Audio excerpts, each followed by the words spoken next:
नमस्कार दोस्तों, बात करते हैं बिहार चुनाव की। जी हाँ, बिहार का चुनाव 2 चरणों में होने वाला है। एक 6 नवंबर को और 11 नवंबर को 2 चरणों में बिहार में मतदान होंगे और 14 तारीख को रिजल्ट घोषित हो जाएगा।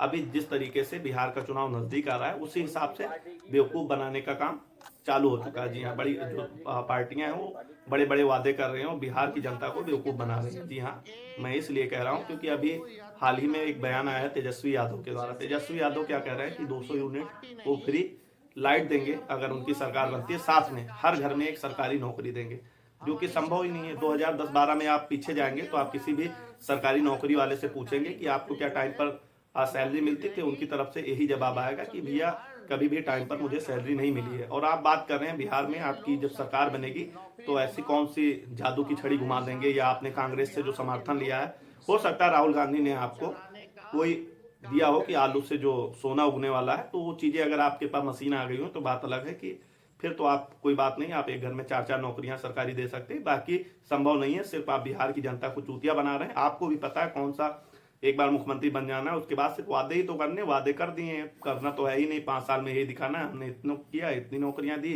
ये किया वो किया। किस तरीके से 5 साल बिता देने, फिर आगे किसी और चीजों पर आप आ जाएंगे चुनाव लड़ने।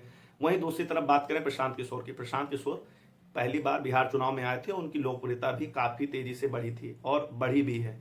उनको अच्छी खासी सीटें बिहार में मिलेंगी, लेकिन वो भी दूसरे पार्टियों के नेताओं की तरह वो भी रिएक्ट करना चालू कर दिए। जी हाँ, अभी उनका भी एक हालिया में बयान आया हुआ है। उन्होंने क्या बोला कि जो लोग छठ पूजा मनाने के लिए अपने घर आए हैं उनको सिर्फ उनकी पार्टी को वोट देना है और 14 तारीख को अपनी कंपनी में फोन करना है और बोलना है कि अब से वो काम करने नहीं आएंगे।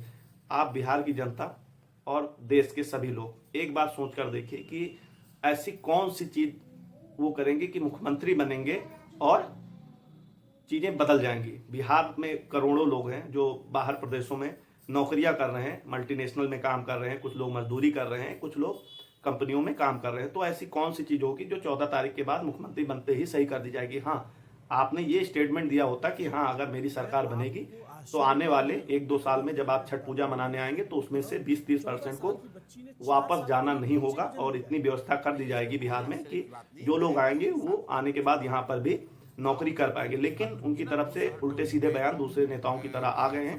वो भी उसी राह पर चल दी हैं जिस राह पर बाकी पार्टियां बिहार में चल रही थी कि किसी तरीके से उनको सरकार बनानी है, वादे करने पूरे नहीं करने। तो प्रशांत किशोर ने भी जो एक अपनी इमेज बनाई थी, मुझे नहीं लग रहा इस को बोलने के बाद उनकी छवि मेरी नजर में है, क्योंकि ऐसा संभव नहीं है। तो इससे आप सिर्फ बिहार की जनता को बेवकूफ बना रहे हैं। तो बेवकूफ बनाना मेरी नजर में ये नहीं है कि आप मुद्दों पर राजनीति कर रहे हैं। आप मुद्दों पर राजनीति करिए, इंप्लीमेंट करिए और बिहार को सुधारिए, क्योंकि बिहार पिछड़े राज्यों में आता है, उसको सुधरने की जरूरत भी है। क्योंकि जहाँ के सबसे ज्यादा लोग मजदूरी करने जा रहे हैं तो उस प्रदेश को भी सुधरने की जरूरत है और बड़ी बड़ी कंपनियां भी आए जिससे बिहार की जनता और बिहार के लोग जो देश और जो राज्य और अपना घर छोड़कर जा रहे हैं उनको जाना ना पड़े।